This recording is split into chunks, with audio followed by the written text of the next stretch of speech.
BibleWorm, reading the Bible with BibleWorm.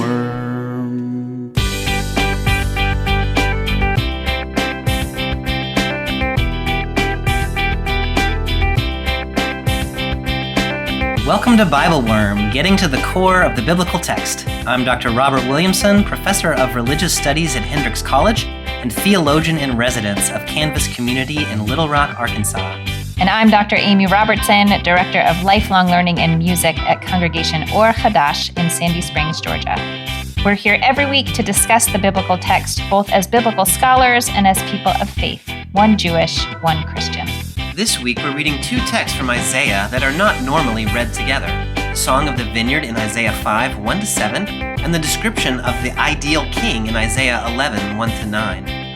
In the first text, we find God making an accusation against Israel and Judah, the vineyard that God planted to produce justice and righteousness, but which has instead produced violence and oppression.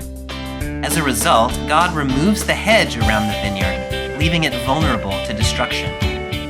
Yet in Isaiah 11, we find a description of a sprout emerging from the stump of Jesse, signaling hope for the future. The sprout represents an ideal leader who is not swayed by what he sees and hears, but by reverence for God, producing the justice and equity that God seeks. We relate Isaiah 11 to King Hezekiah of Judah, to the hoped-for Messiah, and to we ourselves who are called to live non-violently in a world of predation. Thanks for joining us.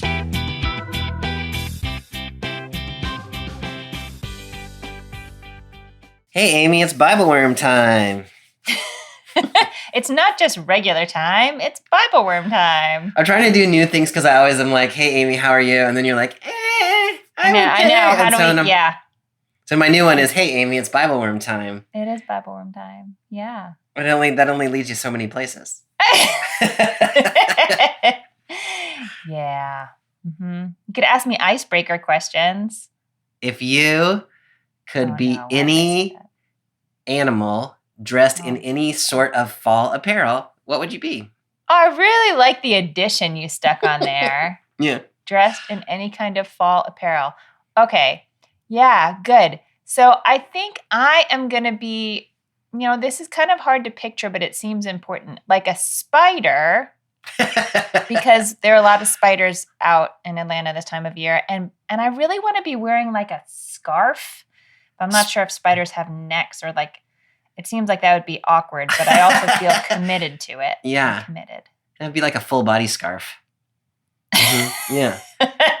There are so many spiders in Atlanta. I do not know why people put up those fake spider webs around here because for real, you could just let the spider webs be instead of taking them down. Yeah. And so I think your new mission should be to go around to all those spider webs and offer the spiders little tiny spider scarves that you could knit yourself. Important work. I would be an iguana in a sleeveless fleece vest. Okay, I'm wondering how that fits with the cold-bloodedness of, I was going to say iguanote, which is my Hebrew plural of iguanas. Yeah, iguanote. Yeah. But I don't actually know anything about animal or human biology. Yeah, they need a little fleece in the winter. Because otherwise they're very lethargic. Kind of like me. I mean, this explains some things about me, actually. Maybe I actually am an iguana. This was so much more interesting than asking how I am. Yeah, Thank I'm you, fine. Bobby. Yeah, I appreciate good times. Mm-hmm. All right, Amy. So, it is BibleWorm time. And this week on the BibleWorms, I wonder what kind of winter or fall apparel the BibleWorm would wear if BibleWorm had fall apparel. You're sort of limited when you have no appendages. Well, it goes back to are we like an inchworm? Wait, do inchworms have legs or do worms by definition? They have those little tiny, those little tiny. Things. I'm doing the inchworm legs, but you can't see if you're. I can see. Only you can see. Y'all are missing something. Bobby's doing inchworm. Yeah, I'm waving my little inchworm arms. Yeah, but I don't think they're long enough to fit into sleeves or anything like that. Yeah. You can put little shoes on them, I guess. Yeah. Mm-hmm. Boots. Oh yeah, they're it's like a BibleWorm in Uggs. Do people still wear Uggs? When we were at Emory. I wear Uggs. You do? I wear Yeah. Uggs and people make fun of me and I don't care. Yeah. When we were at Emory, it was like all the undergrad students would wear, all the undergrad girls would wear like tights and Uggs. And It's like, that's what I wear in the winter, tights Yeah, and Uggs. It's that's like awesome. sweatpants for my feet. It's amazing. I would wear tights and Uggs if I could, but I feel like it's hard to pull off as a middle-aged man. You know what? You're tenured. You can wear whatever you want. That's true. Yeah. And then I would go down in Hendrick's lore as the professor. You would go down in He used to Hendrick's teach in lore. tights and Uggs. You wanted Yeah. a legacy, didn't you? I did. Yeah. And that might be Yeah. the best I'm going to get. So, yeah, I'm sort of reaching that stage in my career where I've got to start doing super quirky things so I can have some sort of a legacy. Yeah, you want people to tell your story. They're not going to remember me for good reasons. so they can remember me. Yeah. For some reason. Yeah. So this week, Amy, we are continuing on in some of our prophetic literature.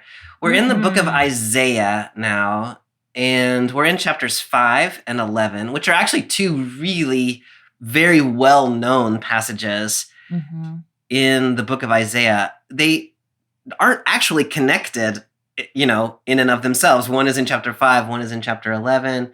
But when you put them together, they're really kind of interesting. And so, thinking about how we're going to read chapter 5 and chapter 11 in light of one another, I'm kind of looking forward to that conversation. Yeah, see what happens. First, we need to think about the prophet Isaiah and where we are historically speaking, like what's going on in the world of Isaiah that might be relevant to our passage. So last time we were in Hosea in the 8th century in the north. Now we're in Isaiah.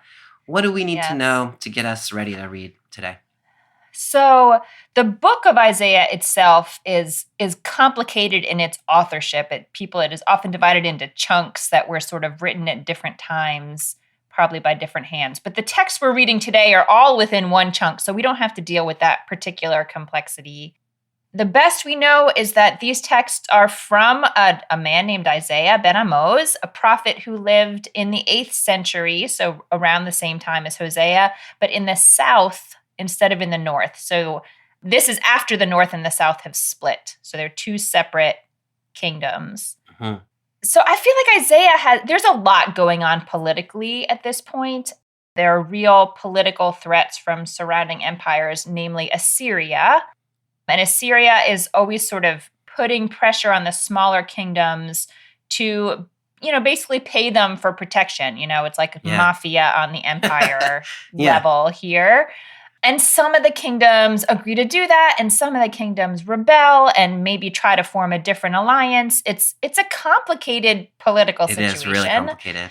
So a lot of Isaiah, he's really giving pretty specific political advice about, how do you think about, like, practically speaking, keeping the empire of Judah, the kingdom of Judah, safe?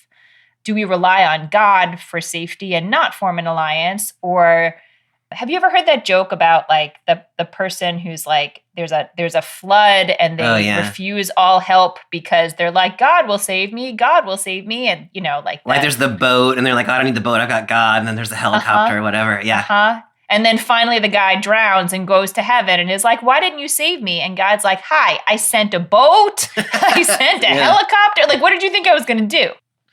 So Isaiah is really, a lot of it is dealing with that question of when it makes sense to form, when, if ever, it makes sense to form an alliance, and when you really just have to trust that God is going to do God's thing and you will be safe. So that's one important message for First Isaiah. Another important message for First Isaiah really in some ways aligns with what Hosea was saying last week in its attention to the really significant failings of the people to create the world of justice and equity that God intends and requires of them, that they are falling down on the job. There's a rise of sort of an aristocratic group at this time, and the imbalance of resource distribution is getting worse and worse. And like Hosea, Isaiah is calling them out and saying, this is not what you were called to do. So those I would say are the two two big messages of this first section of Isaiah that we'll be reading from. What did I miss? No, that was so good, Amy. When you were talking, it was reminding me of our old professor, John Hayes of blessed memory, used to talk about SPAC, the Syro-Palestinian anti-Assyrian coalition, and the question of whether or not Israel should enter into, or Judah should enter into SPAC or not. All of those details are kind of out in the weeds, but what you're saying about there is a complicated political scene in which alliances are being made, and there are divisions within Judah about should we join the rebellion, should we continue to be loyal to Assyria, what's God's role in all of this, and then all of that getting connected to issues of justice and equity and caring for the poor. And so this is this, I mean, it's really beautiful but complicated relationship of, you know, life on the ground and how the poor are treated in Judah with international politics, with theology, and all of that's getting kind of mingled up. And I think it's a useful way of thinking about, you know, what's going on in our own world too, and how does the way we do or do not do justice and pay proper respect to God inform all of the things that are happening politically for us. No, I think that's exactly right. And just to add one more piece to that, I was thinking as I was reading these texts today, I imagine that the people of Judah were a little scared, like they were not sure of their safety and well-being. And that makes you act differently. Yeah. Often makes you act differently. And I just wonder how that did or didn't play into the way they were treating the vulnerable folks among their own community. Yeah. All right, Amy. So today we pick up in Isaiah, beginning with chapter 5, verses 1 to 7. This is a little passage often known as the Song of the Vineyard, which sounds really lovely. And it begins as a love song of a man for his vineyard. But it doesn't end quite so lovely, but we'll get there in a minute. Mm-hmm. So I'm going to start out reading the first 4 verses, and I am in the Common English Bible. Let me sing for my loved one a love song for his vineyard. My loved one had a vineyard on a fertile hillside. He dug it, cleared away its stones, planted it with excellent vines, built a tower inside it, and dug out a wine vat in it. He expected it to grow good grapes, but it grew rotten grapes. So now, you who live in Jerusalem, you people of Judah, judge between me and my vineyard. What more was there to do for my vineyard that I haven't done for it? When I expected it to grow good grapes, why did it grow rotten grapes? All right, Amy, so just trying to figure out who is speaking about whom in this passage is not the easiest thing. It begins with the speaker saying, let me sing for my loved one, a love song for his vineyard. So we've got 2 characters here. We've got a speaker and a loved one, and the loved one owns the vineyard. Is that what's happening? That's what's happening. And it's funny because I wrote in my notes 3 characters, but one of them is the vineyard. So yeah.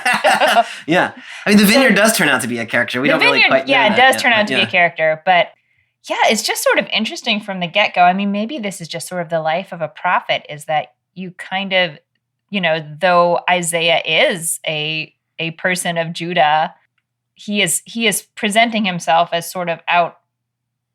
Well, I just gave away the metaphor, didn't I? Okay, never mind. You didn't hear that. Shh, it's a spoiler. It's hard to know how to read the passages like this when you kind of know where we're headed, but I know. The original audience would not have known, and so you're trying to capture the sense of, reveal, which you just blew.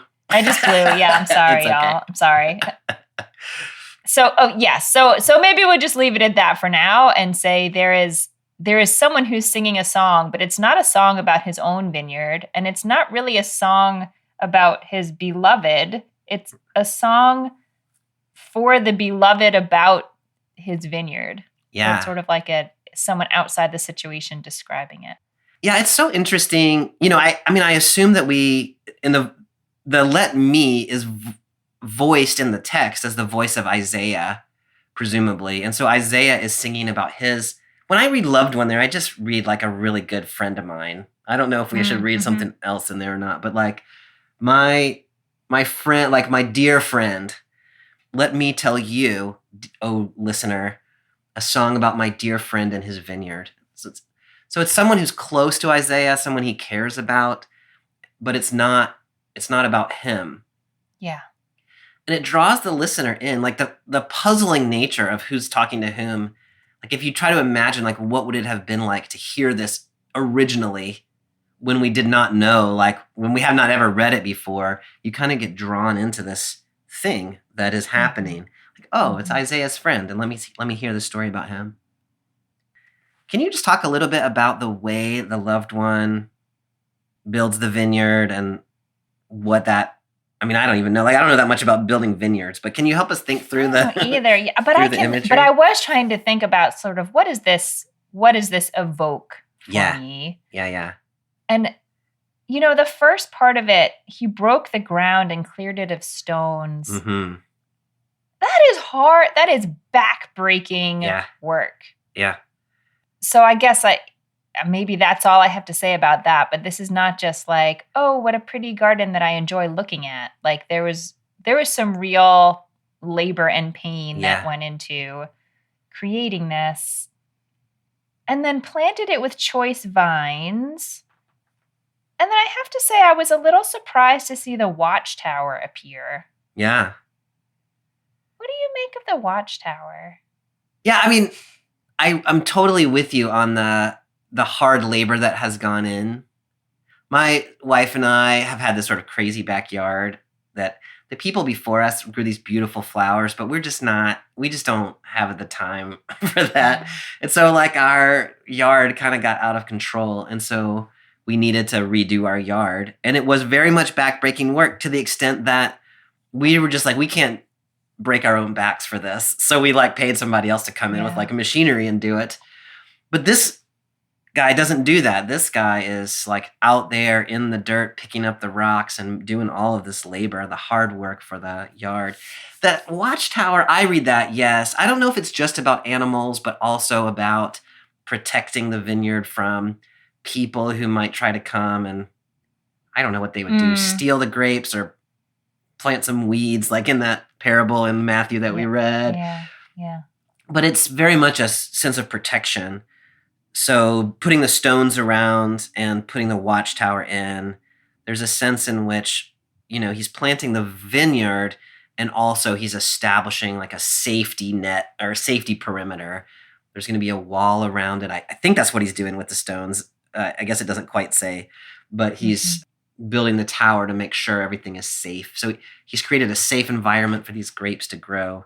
He's planted the most excellent vines that you can plant. Yeah.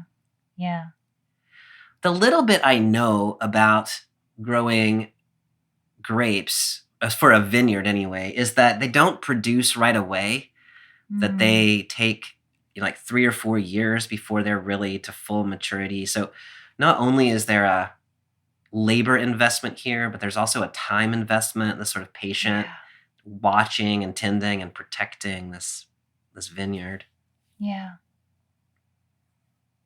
Bobby, I also, I don't know if we're ready to move on to the wine press, but I'm really struck by the wine press because what it made me think is that the real goal here is not the grapes. Yes. It's what will come from the grapes. The grapes are a means to an end. Yeah. Which is the wine. Yeah, I think that's exactly right. So the wine press is suggesting that the end goal is to produce the highest quality of wine. Yeah. And the grapes get you there. Can you talk a little bit about the difference that makes in your reading? I mean, again, I'm trying so hard to put off the translation of this parable into, what I think he's really talking about here, because I think the longer we can put that off, the more fruitful, the more fruitful the reading can ultimately be. But it feels a little different to me. It's like, I mean, maybe not quite this, but like you're growing. Is it like this? You're growing trees because you need the wood for something, not because you need the trees themselves. maybe that's going too far, because then you actually have to damage the trees. Right, you don't actually have to damage the vine. You don't have to damage the vines, but you want something from it. Yes. And for some reason, it makes a difference to me that you're not just talking about eating the grapes. Yes. It's that there's one step further from that. Yes. That is what you really want. Yes. So the beloved one is tending the vines so that they will produce the grapes that will not just be satisfying in themselves, but can create this wine, which, wine was more of a staple in the ancient world than it is for many of us today. You didn't have as many clean sources of drinking water and such, and so people often would drink wine. But there's also a lot in the biblical text about wine that gladdens the human heart, and things like images of this is one of the things that makes life worth living, right? Is having this, good wine that you can enjoy and also that, warms your heart. Yeah. And so that's the goal, is this sort of I like thinking about it like that, is what he really has in mind is this sort of enjoyment of life and this thing that will contribute positively to the well-being of the world or something like that. I love that. And it's at least in the modern Jewish world, or the Jewish world for a long time, I don't know about biblically, it is a vehicle for the sanctification of many things. Yes. Yeah. I love that it's a vehicle for joy and holiness. So the speaker in this part shifts in verse 3. And the speaker says, "Judge between me and my vineyard." So now the speaking voice is the beloved one who did all this work and who planted all these grapes and who tended them and waited for them for years. And the instruction is, you who live in Jerusalem. And so now, we live in Jerusalem if we're readers of this text. So we're like, yeah. Me? Yeah, I know. You have been beckoned I was now. just listening to the story. This is a nice story about you and your friend. And now we've been invited into it. And what we are asked to do is judge between me and my vineyard. Yeah. That was not where we thought this was going, right? No, it's not. And I know this is not the point, but it makes me laugh every time, because I feel like that's I'm sure I said this last time we talked about this text, but it's so funny. These memes all over the place that are if a plant fails to grow, would you ever blame the plant? Obviously not. In the comparing it to sort of education or parenting, if your child's not thriving, you can't blame the child. Well, no, but here we are. That's what we're going to do. We're going to blame that vineyard. Yeah. It's the vineyard's fault that these grapes are bad. Yeah. Yeah. That is interesting. Because, what he then says is, what more could I have done? I've done everything. I got the best vines. I tilled the ground. I made sure it was protected. I did all of the things. What more could I do? Yes. And so if it's not my fault, it's got to be the vineyard's fault. Right. Right? I take your point, but I do think that there are times when you would say, I just got some bad seeds, or I've got bad soil in my yard. I do think we blame the natural world. Yeah, I think I just think it's funny because a vineyard's an inanimate object.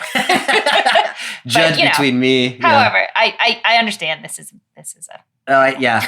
I'm taking my backyard to court because I wanted it to grow beautiful flowers and it grew thistles. Yeah. But I do sort of holding on to that parenting or educator metaphor a little bit more, the level of frustration that the speaker feels for all that they have done, the backbreaking work and the patience of waiting and the care and the sort of guarding over it. Yeah. There is a real sense of, I want to say at the first, sort of a powerlessness that can shift very quickly into anger or something else. But you thought you had it under control. So the vineyard did the right thing in one sense. It produced grapes. It just didn't produce the right kind of grapes. This one is rotten grapes. What's your translation? Mine says wild grapes. It made me think of, have you ever had muscadine? That's exactly what I was thinking. Yeah, I love muscadines. People do eat. You do? Yeah. Oh my God. You were about to say, God. crazy people eat those. Oh, crazy people eat them. I just think they're so horrible. They're in One of my good- Y'all should never eat muscadines. Well, okay. You definitely maybe should. we could have it. Okay, Bobby likes muscadines. One of my They're good just- friends growing up had a muscadine vine. I don't know why, in his backyard. And so I would just go over and grab muscadine. They're very sour. Yeah. People drink, I mean, and then maybe this is a Southern thing too. I don't know, but people drink muscadine wine. Yeah. I guess it's because that's what they got, you know? Like you That's can't exactly afford. right. It's what they got. And so maybe I like that reading, and I was expecting like a Cabernet, and I got muscadine wine. Yeah. Uh-huh. Mm-hmm. The BibleWorm translation of Isaiah 5. That's right. Does it seem different? Like you could imagine that these vines just didn't produce anything. Like they turned out, like my dad planted some blueberry bushes in our backyard when I was a kid, and they like literally never grew a blueberry in like 30 years. And you could have imagined that, but this is not that. This is, they're producing grapes. They're just not the right kind of grapes. And it's almost sadder in some ways because you have this hope when you see the thing growing that everything's working. Yeah. You know? It looks great. It worked. It looks great. Like it gives you hope. But then it's this like sort of sham hope. Hi, y'all. It's Amy, one of your friendly co-hosts, and I want to tell you why BibleWorm is important to me. There's a Jewish tradition that Torah study is best done with a partner, a hevruta, we call it, someone who pushes you beyond where you would have gone on your own. Bobby was essentially my hevruta for 10 years of grad school, and I've never found a thought partner quite like him. So when he asked if I wanted to read text together, there was no real thought process before I said yes. The decision to record this podcast the way we do was risky. We don't have a script. We don't pre-talk things. We are thinking together live. And it is my hope that precisely because of that, you feel invited to think along with us. Because everyone needs a hevruta. And if you don't have one, I hope you will let us be yours. If this way of being in relationship to biblical text speaks to you the way it speaks to me, I hope you'll help sustain us through Patreon at whatever level makes sense for you. There are some nice perks if you need them. Liturgies, videos, monthly discussion groups. This year I've added some recordings of the chanting of these texts that you might hear in a synagogue. Or you can just support us to show your appreciation and help us know that this work matters. Thanks for listening and for supporting us however you can.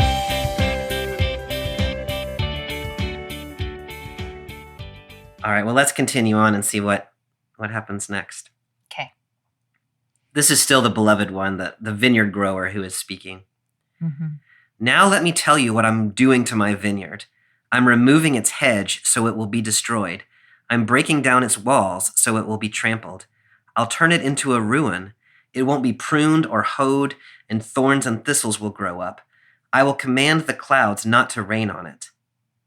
The vineyard of the Lord of heavenly forces is the house of Israel, and the people of Judah are the plantings in which God delighted.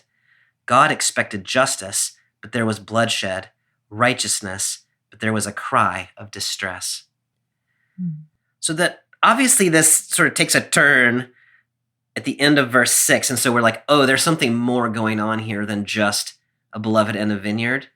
But the first part, we're still in the metaphor. It seems like it's just somebody who is given up on their vineyard, I guess. They're really mad about the vineyard. Yeah. So thoughts about, before we get to the withholding rain part, because that's when you start to think like, maybe this isn't just like, my buddy next door. But the way that this speaker is going to destroy the vineyard is by removing the hedges, breaking down the walls, not pruning or hoeing.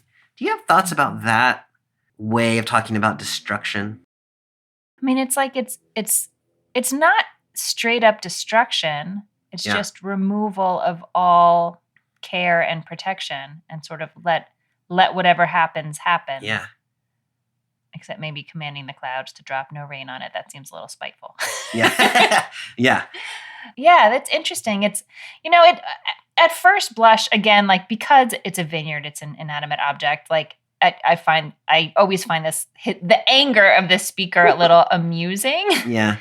But I also think it's really real. Like, when you have put that much work and hope into something, it's not necessarily logical. It's not necessarily like, it doesn't help the situation to feel anger at a vineyard, but it's real.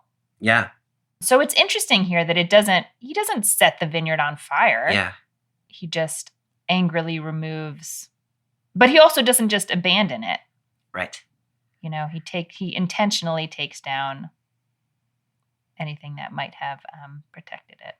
Yeah, you're articulating that sort of middle ground really well, because one part of me wants to read it as he just abandoned his vineyard, and it grew over, and the wild animals came, and it went to seed, but you're exactly right. The very first thing, I'm removing its hedge, I'm breaking down its walls, and so it's like the speaker is undoing the things that the speaker had done in the first part. I built a wall, I built a hedge, I built a watchtower.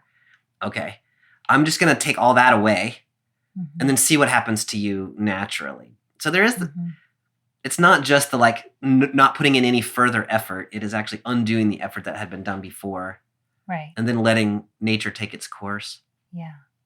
So there is a spitefulness about it. I could totally understand, I tried to fix my backyard. The weeds grew back. Fine. I'm just going to have a weedy backyard. But I'm going to go out and tear down the fence in the backyard or whatever so that the weeds can have an easier access. There's a different sense about that. Yeah, there's more emotion in here. But again, not to the point that you really actively destroy it. He doesn't pull up all the things that he's planted. But yeah, there's some there's some hurt really reflected here. And in the CEB anyway, there is the language of, in verse 5, I'm removing its hedge so it will be destroyed. Yeah. And in verse 6, I'll turn it into a ruin. But the way I'm going to turn it into a ruin is by not pruning it or hoeing it anymore. So there's an intentionality about, I know this thing's going to be a ruin and I want that to happen.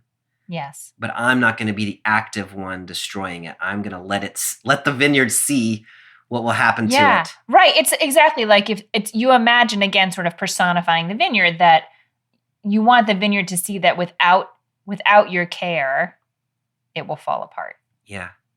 And so you are removing all care very intentionally, so it will see that. You're kind of proving a point. Amy, I was thinking about your comment earlier about how it's weird or funny for the speaker to ask for judgment between him and the vineyard. But then he doesn't actually wait to hear what the judgment is. It's let me tell you what I'm going to do. Yeah. I'm just curious about that. I want you to tell me what the judgment is, but I'm going to do what I was going to do kind of anyway.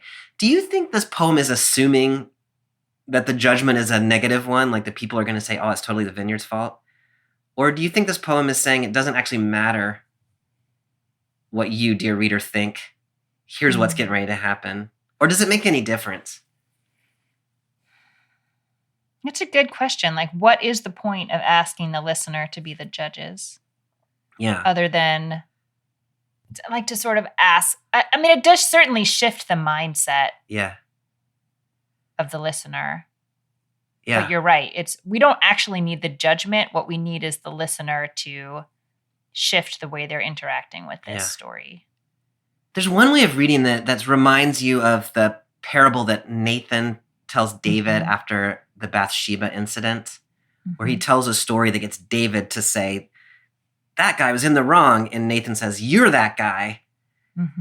So you can sort of hear that sort of a setup here.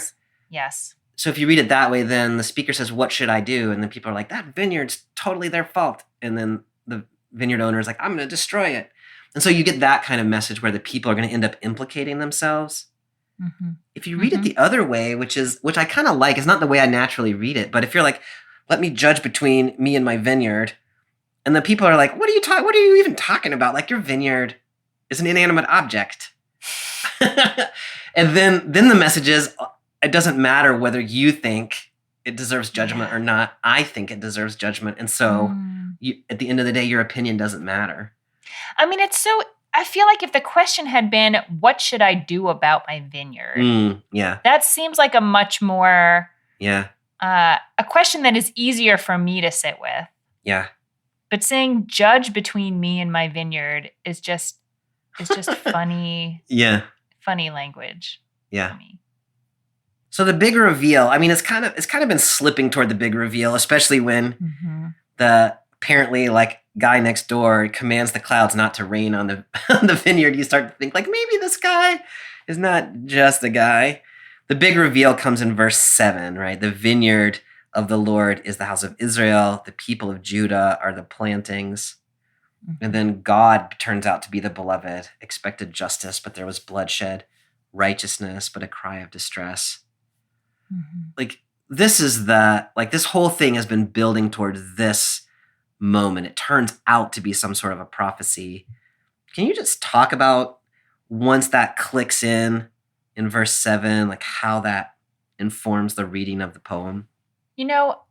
For whatever reason, this time around, when I got to verse 7, what was most striking to me was, back at the beginning we were talking about what he's really after is the wine.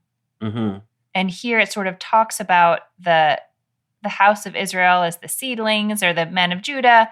And what he hoped for was justice. And what he hoped for was equity. Like that was the wine. Yes. And what he got was nothing like that. Yes. And for me, it almost reminded me of like creation for some reason. That that humans are not an end in themselves. Like they are here for something that comes through them. Yes. And it didn't. But our very nature impacts what comes through us. And yeah. I love that way of reading it, Amy. I think that's exactly right. And going back to that thought earlier about what's the point of wine, and there is like the wine is what makes life worth living in that sort of sense. Like it's the thing that brings joy to the human heart. Now you have this sense that justice is that. Like this is the precondition of human joy and human thriving. And you can't produce that. I just got this sort of muscadine justice, sour justice. And so that's not what we were after.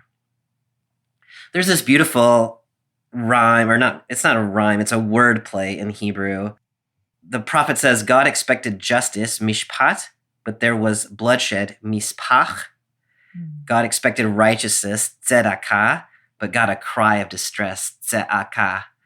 And so, like in Hebrew, you hear that. It's hard to capture it in English. I wonder if anybody's ever tried to capture that in English, but it's like it hits so hard. And they're all like mishpat and mispach are really only different by one sound. And tzedakah and tze'akah are only different by one sound. So it's like, it's close. It's not like they're totally different things. It's like, Right. It's like you were saying about like, what if there had been no grapes and nothing grew? That's not what happened. It looked like it was working. And maybe it's close enough that from the inside, like if you were the grape, you might think like, we're only off by one letter. So like, we're pretty close. But in fact, this is not at all what. Yeah. My translation, I think, is trying to capture that. I don't know that I think it did a great job, but it says, God hoped for justice, but behold injustice, for equity, but behold iniquity. Yeah. No, that's better. Yeah, I mean, like yours is a better translation of the meaning of the words. Right. And this one is trying to hold on to similarity, I think that's a better way of handling that wordplay. Although, justice and injustice are like, injustice is not justice. Yes.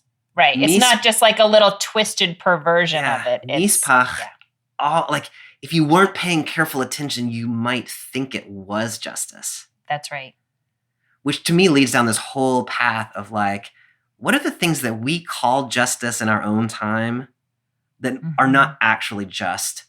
Like a minimum wage that doesn't actually cover the bills for a family for a month or whatever. Like we talk about that, like everybody gets minimum wage, but in fact, if you can't live on it, it's not justice. Right. So it's not. We talk about it like mishpat, but in fact, it's mispach. Those kinds of things, I think, you get invited to think about those kinds of things. when I you love play that. with that I love wordplay. that. Yes. The things that have enough of the trappings of justice that we are confused and we think they're real. They're justice. Amy, we have another passage to move to in chapter 11. I wanted to Sure ask do. you, is there anything about the parable of the vineyard that we've left unturned? Any stone unturned in our vineyard? I don't think so. I think I have said my piece about the vineyard. The image that we are leaving is a vineyard which has had its hedges removed. It has been overgrown and trampled by wild animals. And this is said to be Judah and Israel. And so the people, if they have condemned the vineyard, then they have condemned themselves. And however you think about it, we're leaving it in sort of disarray and destruction. We then move on to another plant metaphor in chapter 11. The narrative lectionary has us in chapter 11, verses 1 to 5. We're going to continue on through chapter 9. We might not get to spend a lot of time with that extra part, but it's such a beautiful passage. I want to make sure we talk about it just a little bit. In Isaiah's prophecy, these are separated by 6 chapters. I don't think they're really meant to be read together, but when you put them together, it's kind of interesting when you start from this like overgrown vineyard and then you read chapter 11, verses 1 to 5. A shoot will grow up from the stump of Jesse. A branch will sprout from his roots. The Lord's Spirit will rest upon him, a spirit of wisdom and understanding, a spirit of planning and strength, a spirit of knowledge and fear of the Lord. He will delight in fearing the Lord. He won't judge by appearances, nor decide by hearsay. He will judge the needy with righteousness and decide with equity for those who suffer in the land. He will strike the violent with the rod of his mouth. By the breath of his lips he will kill the wicked. Righteousness will be the belt around his hips, and faithfulness the belt around his waist. So I just want to start in verse 1 with this concept of a shoot growing out from the stump of Jesse or a branch sprouting from its roots. Can you just talk about that image as an image? Yeah, and it might be worth saying that in the text immediately before this, Isaiah is also talking about the problem of the Assyrians, right? And so these very powerful Assyrians are sort of portrayed as these giant trees that just, that will be felled before they can sort of take over. So we already have this image in our head of like a powerful empire that is a tall tree. Yeah. So then to go immediately into a shoot shall grow out of the stump of Jesse. So Jesse, this is the ancestor of David. So we're talking about the Davidic line here. Right. So we start with a stump, which is this, sort of once grand, cut down, nothing to look at, humble thing. And then this, like a twig shall sprout from it, this like fragile, vulnerable little thing growing from something that you may have thought was dead. Yeah. I feel like I should note here that this word that is often translated stump and is also in my NJPS translation marked as stump, I think can also be for a trunk. So it's it is most commonly described as a stump, but I feel like that, like Isaiah generally speaking doesn't seem to think the Davidic dynasty is doomed. So I'm not sure whether it's stump or trunk is a better reading here, but I think they're pretty different. They are pretty different. The second half of that line is will sprout from his roots. Which to me sounds like we're going all the way back to the basics. Maybe that's why people prefer the stump image. We're going all the way back. I think honestly, my preference for it is probably about the interpretation I want to draw from it. But I do think that parallel also helps. But especially if we read it in light of chapter 5, where we've just had this destruction and it appears that everything has been cut all the way back. The societal structures have fallen apart. The monarchy has lost its power. But there's a little branch, there's a little sprout growing out of the root or growing out of the stump. So there is yet life in that tree. I think that's a really powerful image. I'm talking a lot about my yard today, but it's on my mind. I mean, the text is asking you to. Yeah. There were also these trees that were cut down. There was actually the power company that cut them down because they were growing under the power line. I never really spent that much time looking at trees that had been cut down. I just kind of thought when a tree gets cut down, it's like that's it for that tree.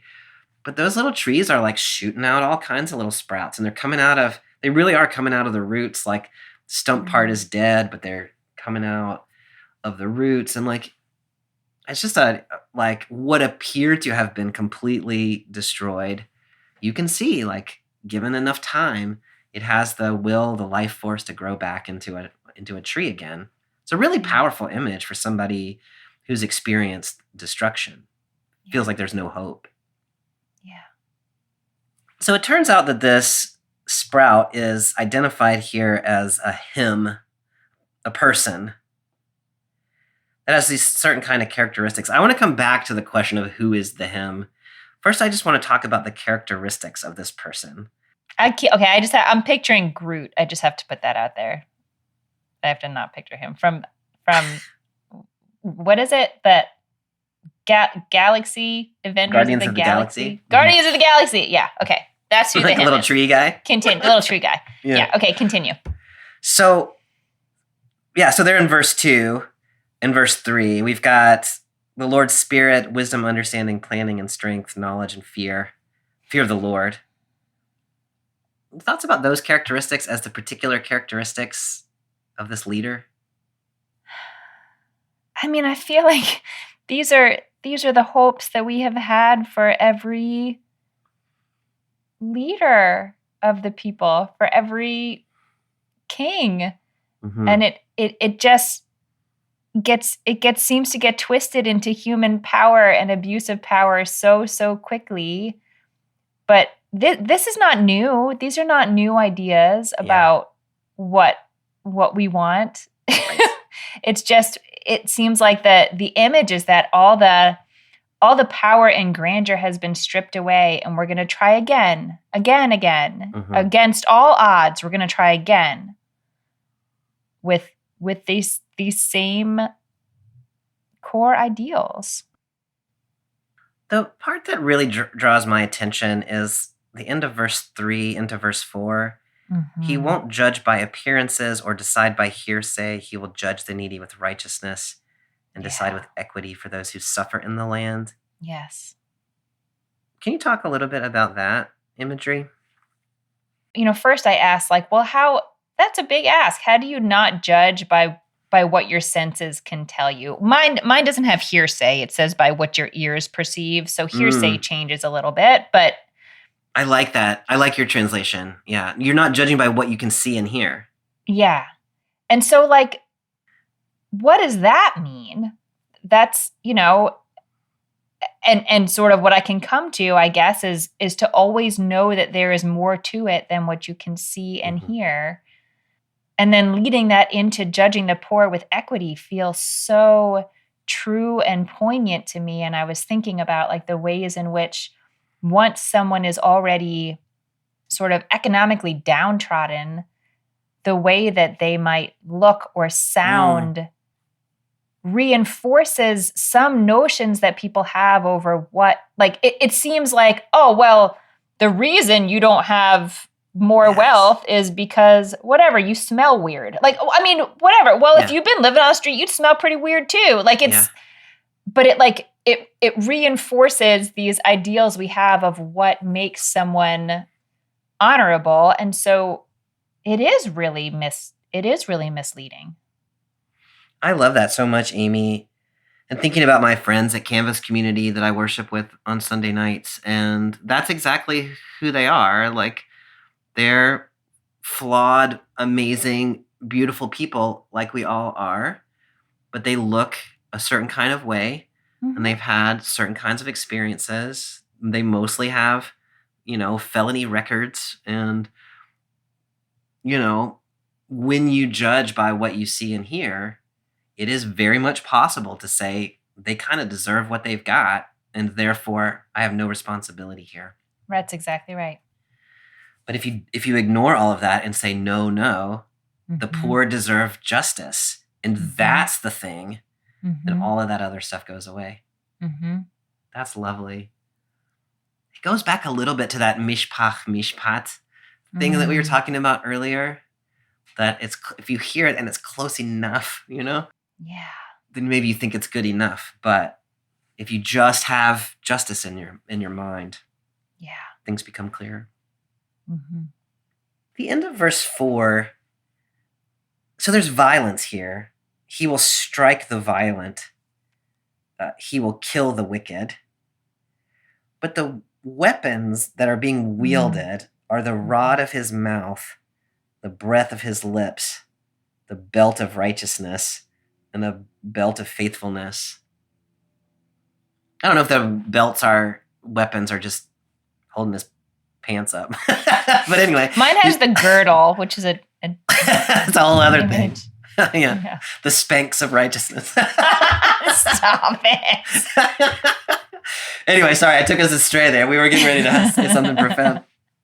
Can you just talk a little bit about that? So both the fact that there is violence there, but also that it's mouth and words and breath violence.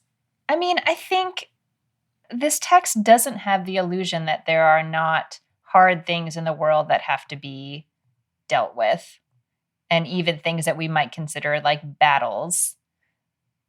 But it does imagine that we can somehow fight the fights we need to without violence, with relying instead on justice and faith and our words and our wisdom.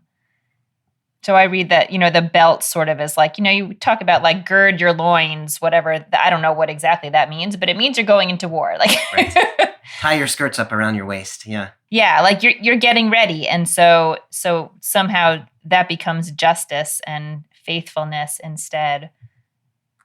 The text is a little vague on the details of how exactly that plays out, but wouldn't that be nice? Yeah. I mean, I think that's part of the beauty of prophetic texts is they're a little vague on the details. Like if this were a policy position, you'd be like, oh no. You know what I'm saying?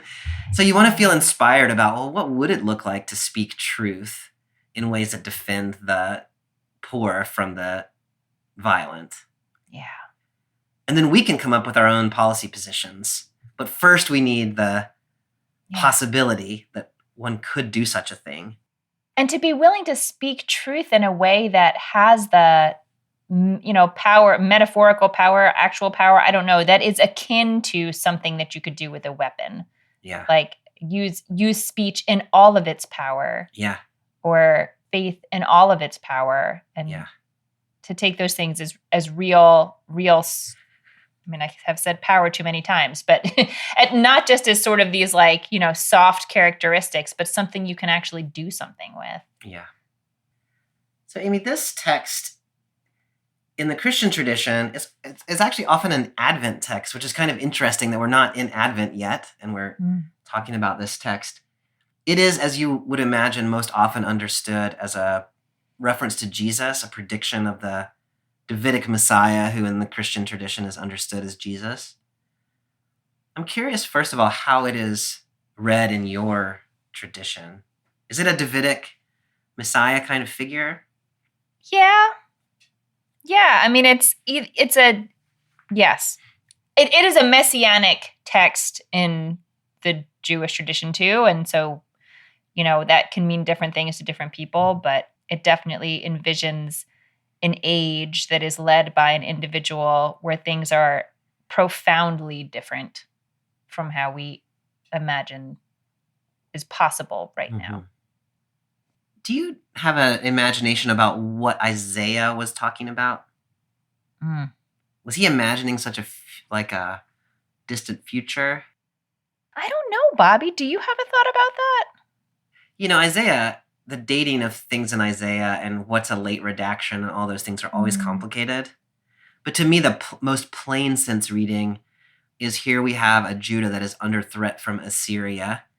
And this is an expectation that Hezekiah, the son of Ahaz, who is remembered as one of the two good kings after David in the biblical text, is going to be this guy who leads this way. And according to the book of Kings, he was kind of like this. But then all of that falls back apart again. And then you just, so it's like, even if this was about Hezekiah and the Davidic kingship did achieve for a moment this kind of leadership, it just reverted back. And then by the time of Manasseh and Jehoiakim and Zedekiah, it gets and leads ultimately to the exile. So I think it's a mistake for modern readers to limit this. I think we might say, yes, Isaiah was hoping that Hezekiah might be this kind of leader.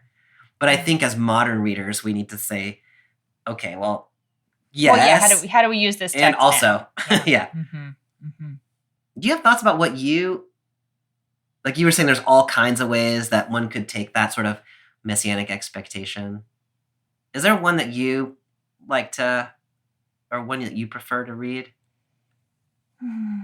I mean, I think that the most common conversation that I hear in the Jewish community is whether we are really expecting a person or whether we're expecting an age in which there might be a person, but it's not really about one person solving all the stuff. Yeah.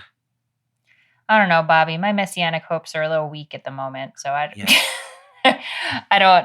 don't know. This all feels very far away. I hear that. Absolutely. I think there is also a way of reading the he there. I don't know if people do this or not, but you could read the he there as Israel or the people of faith, which the second part of Isaiah does. Yes. Talks about servant as Israel. And the has servant is Israel. Whole expectation for what the people itself might do. And you could read this that way to say there is in this community this hope that the community could actually conduct itself in this way. And therein lies the hope for the future. I like that. The very end of this passage presses us a little bit beyond the narrative lectionary, but I just think it's worth reading, and we can just make a comment or two about it. It's in chapter 11, verses 6 through 9. The wolf will live with the lamb, and the leopard will lie down with the young goat. The calf and the young lion will feed together, and a little child will lead them. The cow and the bear will graze, their young will lie down together, and a lion will eat straw like an ox. A nursing child will play over the snake's hole. Toddlers will reach right over the serpent's den. They won't harm or destroy anywhere on my holy mountain. The earth will surely be filled with the knowledge of the Lord, just as the water covers the sea. I'm just going to ask what you want to say about that. I mean, it just is like the whole natural order of things as I have always known them can change. Mm-hmm. That is what this text is telling me. It can change, and it will change. So says Isaiah. Mm-hmm. This is, the predator and the prey are not going to be predator and prey to each other anymore. They're going to snuggle up and watch a movie, Yeah. What you were saying earlier about it would be possible for humans not to be violent. And then the first response is, but we've never seen that, right? Like, we've seen individual humans not be violent, but humankind. Mm-hmm. So that seems impossible. But then in this passage, you've got leopards and goats sitting down together, and you've got bears and lions eating grass and straw. Like, even like animals that are fundamentally carnivores, fundamentally predators, are being portrayed as, it's even possible that they would put off their sort of innate predatory nature, and give up the ways of violence. So if a leopard can do that, then surely for some reason, Bobby, this is reminding me a little bit of some of our discussions of the stories in Genesis that we read this year. Yeah. We can't, in those stories, like the story of Sarah's very unlikely giving birth to Isaac at this point in her life, as an example. It's not that the text can promise that miracle is going to happen for everyone, but what we raised up, I think, and I've been thinking about a lot since then, is that we actually don't know what is possible, and things that seem impossible might in fact happen. And we laugh at it, and then the angel says, "Why did you laugh laugh?" at it. Yeah. And then we have to remember the moment. We have to remember that the thing we thought was impossible felt so, like after it happens, we can't just be like, yay, that's so great. I feel like we have to remember the moment that it felt totally impossible, because it's like the distance between that and our celebration once it happens, that's going to happen again in our life in some other circumstance. Inevitably, there'll be some other moment where you feel like there's no possible way forward. And so you have to remember what seemed impossible that happened. I love that, Amy. When you mentioned Genesis, my head went all the way back to Genesis 1, in which the plants are given as food for the animals. And it is understood in that text that in the beginning of creation, there were no predatory animals. They were all eating grass and leaves, plants. And it's only when we get the flood story that God gives permission for predation. And so in that sense, this thing that we imagine is possible in the biblical story already has been. It's the way the world was created to be. And the world has gotten off kilter. And it can be reoriented. I don't quite know how that changes that reading that you gave us, which I think is a beautiful reading, but to think like the world in which we live is not the world as it was meant to be, but is the world that has gone a little haywire because we can't tell the difference between mishpat and mispach. Yeah. That maybe we could get back there instead of this sort of impossible dream. That's really interesting. And it's interesting, especially because, the sort of weapons of violence have been taken away here and replaced with, faith and justice and wisdom. And it was sort of the introduction of, or the awareness of violent impulses in creation that led to like, okay, eat animals. Like you have to do something with this impulse. Fine, do that. Oh, I never put that together like that, but you're exactly right. But what if we could go back? What if we could go all the way back to the stump and start over? Yeah. All right, Amy. Well, not unlike Isaiah, we are living in a complicated and difficult moment in history. Maybe that is always and ever true, but it surely feels especially true right now. So as you're reading these two texts, one about the destruction of the vineyard, one about a sprout growing out from the stump of Jesse, thinking about where they connect to our moment, what are you thinking? This is not what I was going to say, but I'm moved by the way you asked that question. So I'll try this instead, and we'll see what comes out of my mouth spontaneously. This past Shabbat in the Jewish community, we read the creation story. We're starting over again. And a friend of mine who lives in Israel had done this art project where it was like sort of, it was planned to be 7 panels, one for each day of creation, sort of depicting creation.